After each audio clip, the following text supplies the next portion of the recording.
সকাল সকাল বৃষ্টি শুরু হইলো।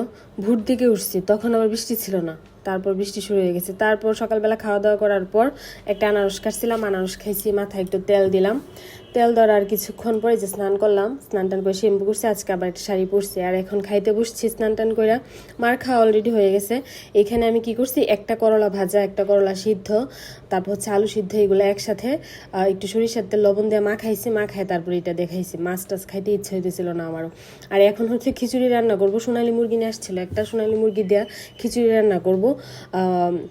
মুগ ডাল, মুসুরির ডাল, চাল এগুলো একসাথে মিক্সড করে ধুয়ে রাখছি, আর মাংস বের করে রাখছি। আর মার জন্য হচ্ছে যে এখানে একটা মাছ রান্না করতেছি কাঁকরোল দেওয়া, আর ওইদিকে খিচুড়ি যে রান্না করবো এই প্যানটাও বসাইলাম। তো আমি হচ্ছে মা তো ওই যে মাংস খায় না, তারপর হচ্ছে খিচুড়িও খায় না, তো এর জন্য মার জন্য মাছ রান্না করতেছি। তো ও আসছে এখন অফিস থেকে, আসার পর হচ্ছে যে এখানে আনারস কাটলাম। আনারস ওই দিন 4টা নিয়ে আসছিল আর কি। আনারস কাটলাম, ওরেও দিব, মারেও দেবো। এখন আর আমি খাবো না। আর এই যে ওদেরকে আনারস দিয়ে সেইদিকে আমি রান্নাটা শুরু করলাম।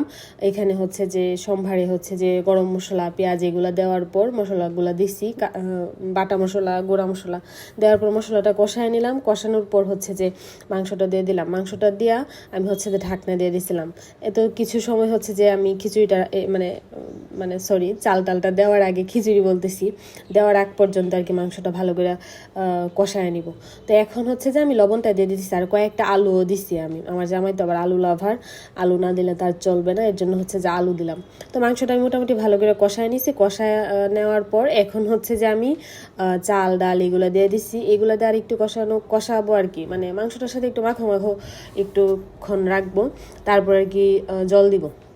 তো ও যে বাজার সদাই নিয়ে আসছে, আমি তো এগুলো এখনো বের করি নাই। ওই আমাকে ডাকতেছে, এটার আমি একটা আলাদা ভিডিও কিন্তু দিছিলাম, যে ও নিজে থেকে আমাকে ভিডিও করেছে। ও আমাকে ডাকতেছে, বলতেছে যে আসো তুমি বাজারগুলো বের করে তোমার ভিডিও করে দিই। বাবা, আমার এত ভাল লাগছে এই বিষয়টা যে ও নিজে থেকে আমাকে বলছে। তো আমি হচ্ছে ওই যে চিনি, তারপর হচ্ছে ডাল টাল এসব নিয়ে আসছে, চানাচুরি এগুলো এখনো গুছাই নাই, ডাইনিং টেবিলের উপরে রাখছি। শুধুমাত্র ফলের ঝুড়িতে রাখছি, মানে হচ্ছে যে আম আর হচ্ছে যে কলা, চানাচুরগুলো ওইটার সাথে রাখলাম। তো এইদিকে আমি জল দিয়ে দিছিলাম, আর হচ্ছে যে এখন 2টা রসুন দিয়ে দিতেছি, আমার একটা তার একটা। তো ও হচ্ছে পাঙ্গাস মাছ নিয়ে আসছে আর কি। পাঙ্গাস মাছ নিয়ে আসার পরে ওই মাছগুলো ধুয়ে দিছে, আর এখানে 3 পিস ওই রাখছে ওর পছন্দ মতো। বলতেছে যে 3টা মাছ ভাজা করার জন্য আর কি। ও তো আবার পাঙ্গাস মাছ অনেক ভালো লাগে ওর। তো তারপর ও আবার বাইরে যায়, এদিকে আমার রান্নাবান্নাও কমপ্লিট। তো পরে হচ্ছে যে আসার সময় হচ্ছে যে আমার জন্য হচ্ছে যে এখানে একটা আইসক্রিম নিয়ে আসছে। এই আইসক্রিম আমি এখনও খাই নাই, ভিডিওটা হচ্ছে আমার 2 দিন আগের আর কি। আইসক্রিম আমি এখনও খাই নাই। আমি নিজেই ভাবতেছি বাবা, আমি এই আইসক্রিম ফ্রিজে থাকা সত্ত্বেও আমি না খাই আসি। যাই হোক, তো তারপর ও আসার পরে যে এখন খাইতে বসলাম। আর প্রথমে হচ্ছে যে আমি রসুনটা খাওয়ার জন্য অনেক এক্সাইটেড, এর জন্য হচ্ছে যে আমি আগে রসুনটাই দেখলাম যে ভালোভাবে মেল্ট হয়ে কিনা। যাই হোক, এই তো ছিল আমার আজকে সারাদিনে কিছু কিছু মুহূর্ত। সবাই ভালো থাকবেন, টাটা।